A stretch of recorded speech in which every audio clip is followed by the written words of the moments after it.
How's it going, guys? Welcome back to the channel, and today we're going to be talking about some of the coolest and wildest builds from the 2022 Tokyo Auto Salon that pretty much just took place this past weekend on the January 14th, I believe, to the 16th. But obviously, if you've been subscribed to my channel, you know I wasn't able to go to Japan or anything for it. I'm from New Jersey. I'm from the States, so I do tend to go to the New York Auto Show, even though the past couple of years obviously it hasn't been a thing. But unfortunately, honestly, outside of the New York Auto Show, I haven't really been able to go to any of these auto shows in other countries, like in Europe or in Asia or anything like that, or even the other ones on like the West Coast and like SEMA or anything like that. So hopefully in the future I get to actually physically go to some of these shows and talk about these really awesome builds that are displayed during these events. But for now, we do have a couple articles that I want to look at from Motor Trend. I highly suggest you go check them out yourself, because there's so many different photos of, again, so many different vehicles that I simply just cannot touch on all of them during this quick 10-minute video, or however long this video is going to be. But I am going to highlight some of the more talked about vehicles in this article, as well as some of my own personal favorites as well. So kicking off, we do see the very first picture of the new GR Yaris, the Toyota Yaris. This thing is really crazy. I think this is actually the one displayed by Yaris, and of course they're displaying their own body kit on it and their own aero on it, and it's just a really crazy build, more of a track focused build. I'm not a huge Toyota Yaris fan, but they are like really cool little cars, and I would definitely drive something like this with crazy aero on it. I'm sure it would be an absolute blast to just thrash around a track. But you can see this was the actual 40th Tokyo Auto Salon, which is obviously a very important year, and the actual the first day on Friday, it was closed to the public because of different COVID rules or whatever, but on Saturday it was opened up. Anyone who attended this got definitely more than what they paid for sure, when it comes to entertainment value and just the overall quality of the vehicles there. Now getting into probably one of, if not probably the top car when it comes to my favorites that were on display. This Fairlady Z concept. Obviously this is a Fairlady 400Z, or new 2023Z I should say, concept, and it basically took the body of a new Nissan Z and they changed out the front grille and front fascia. They put on different side skirts. I believe the rear was different as well, and they just kind of integrated a lot of like the old school, again, modern retro designs.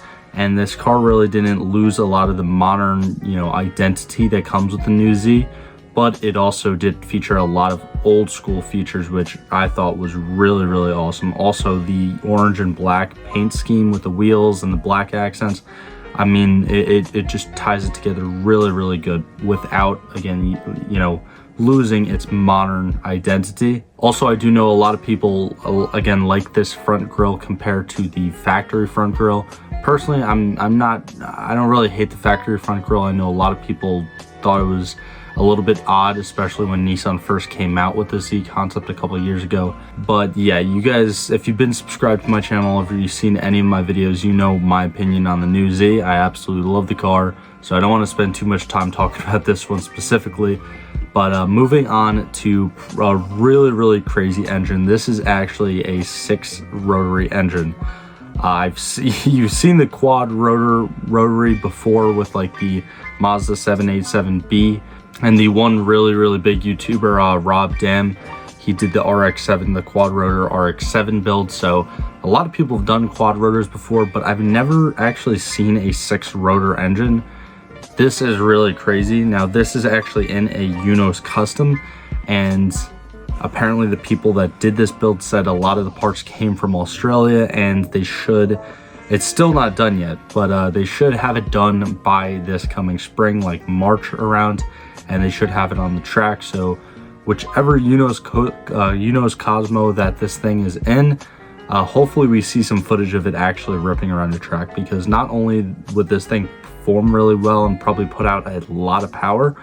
But the sound, the exhaust note coming from this 6 rotary engine, it is probably absolutely mental considering how quad rotor engines sound. Now, speaking about rotary engines, this FD-RX-7 was another one that the people over at Motor Trend really favored a lot, because there's a lot of pictures of it, and it's nothing really crazy. I mean, it's more of a track build, vents, a lot of vents. I like the wheels on them, and it does have a little wide body here, but yeah, definitely a lot more aggressive from factory. Here's another angle of the new Yaris GR, or the GR Yaris I should say, and this build is actually, it says it down here, so the again, it was displayed by Yaris Japan, displaying their new body kit for the GR Yaris, and they actually named this car Kamikaze, which I think is pretty funny.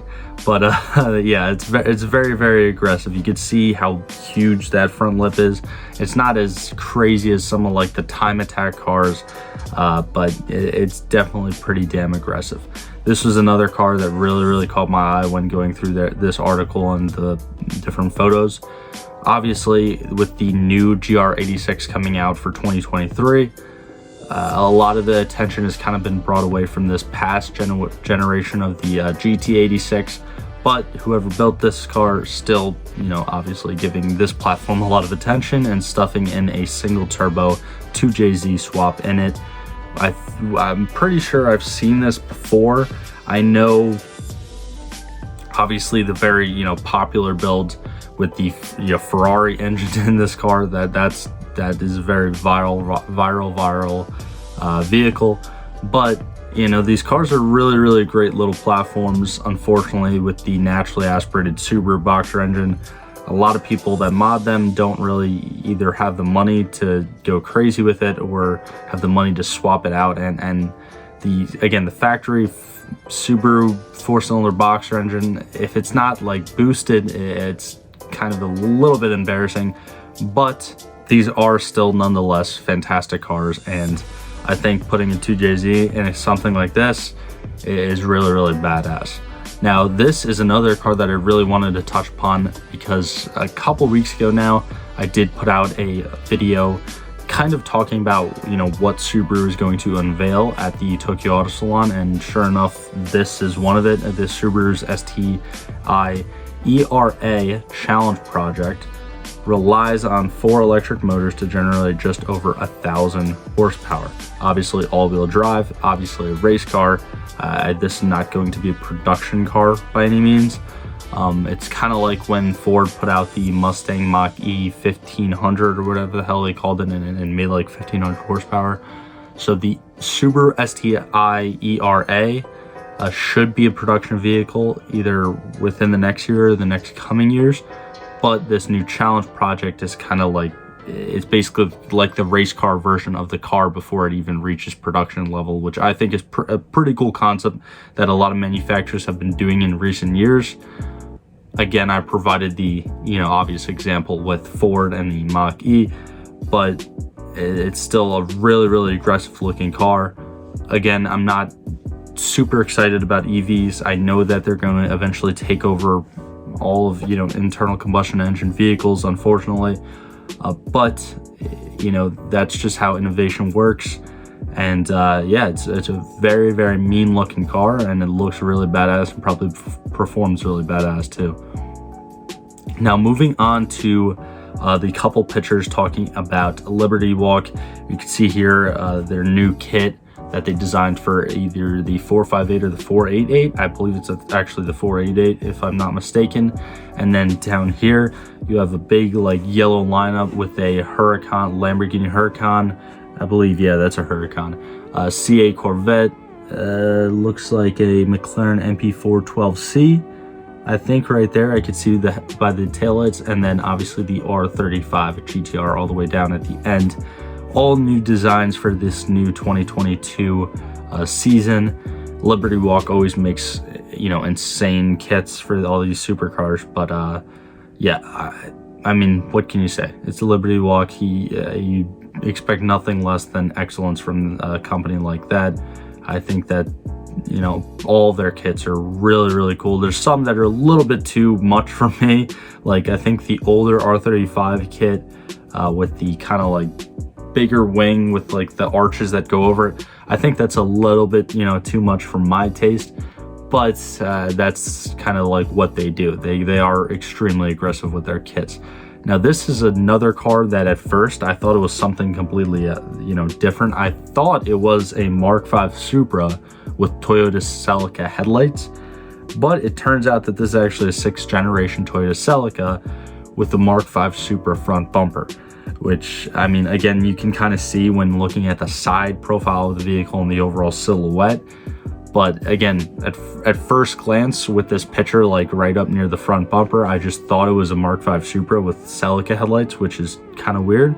But then I saw that it was a Celica with a Mark V Supra front bumper. So really weird car, very unique though. Again, that's what these shows are all about. Like you see it a lot with SEMA.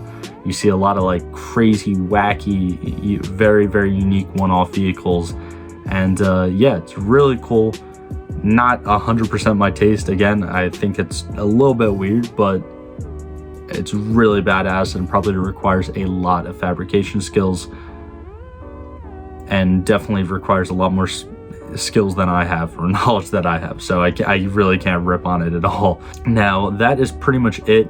I'm going to go into the photo gallery in a second, but before I get caught up in that, I do want to show you this other article that will be linked down in the description below, talking about all the coolest old school vehicles at the Tokyo Auto Salon. Now, we are going to see a lot of 240, 280Zs in this article, but yeah, I mean, right off the bat, you kind of have, you know, the R34 right here, the older tuner cars of the 80s and the early 90s, I'd say. And then you have this really beautiful Nissan Sunny truck, or a Datsun Sunny truck, excuse me, sorry about that. I know someone's gonna rip me down in the comments below, but this paint is, you know, so awesome. I like the kind of exposed cooler out in the front there. And then you have another Sunny. This is actually a 3-door hatchback. And then of course you do have the old school Celica Supra, like one of the first generations of the Supras. It's really cool to see cars like this next to, you know, new Mark V Supras. Also, Liberty Walk put out a new kit for the Mark V Supra and displayed it on a white Mark V. I don't really like it, so I'm not going to talk about it in this video. I think it's pretty ugly, but I'm sure you guys have probably seen it by now. And then you have a couple of the very old school Skylines, and again, a lot of Z's. I really love the 240, 280Z body style. That's why I'm so pumped for the new Z, because it really captures that old, you know, soul of the Z, as you can see displayed right here. And these two Z's, again, extremely clean. Like you could freaking eat your dinner off and they're so damn clean. But yeah, I love this body style. I still think that this generation Z is probably like one of, if not the best generation out there. And again, hopefully as the new 400Z or the new Nissan Z sells, it is as successful as those early Z's. Now, going back, again, I don't want to waste too much time because there's like 70 something photos through here. But again, I highly do suggest you check out this article by Motor Trend, because you could see like really cool custom R33 here, another shot of the new GR, Yaris, a couple like really cool crazy custom vans, like lowrider vans with, you know, cool ass rims on them, and again, super clean.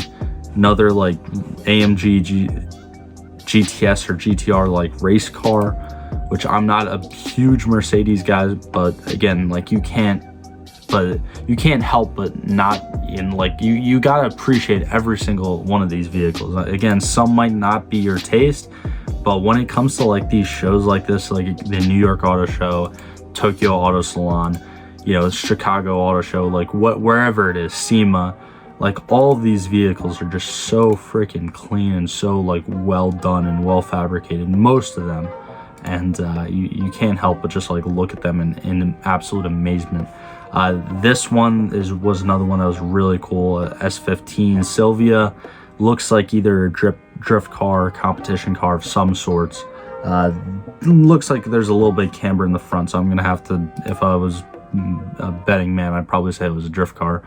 And then here is a new Supra displaying probably some company's wing. That wing's like a little bit crazy for me, but again, all of these cars are just absolutely crazy. And then you also do have the FDR X7 that we looked at before, and then I believe that's RB26. I couldn't really see it at first. R35 with a couple turbos sticking out the front bumper. So yeah, again, take a couple minutes out of your day, go give Motor Trend some love, and check out this article by them, and check out all the gallery of the pictures that I guess one of their employees took or whatever the hell. But yeah, the 2022 Tokyo Auto Salon definitely did not disappoint at all. A lot of really cool things. I'm actually thinking about doing maybe another video on it because there's just so much different things to talk about. And Subaru, there's a lot of promising things with the kind of electric STI, but again, with Subaru's recent track records of underperforming on concept cars, I don't have a lot of faith with them. But again, hopefully they pull something out for all the Subaru fans out there. But anyways, guys, like always, thank you for all the support. If you're not subscribed already, definitely be sure to subscribe down below. We're on the road to 3,000 subscribers. I know it's not a lot, but I appreciate every single one of you guys. It really means the world that you watch my videos and continue to support me as a small YouTuber. But again, like always, thanks for all the support, and I'll see you guys in the next one.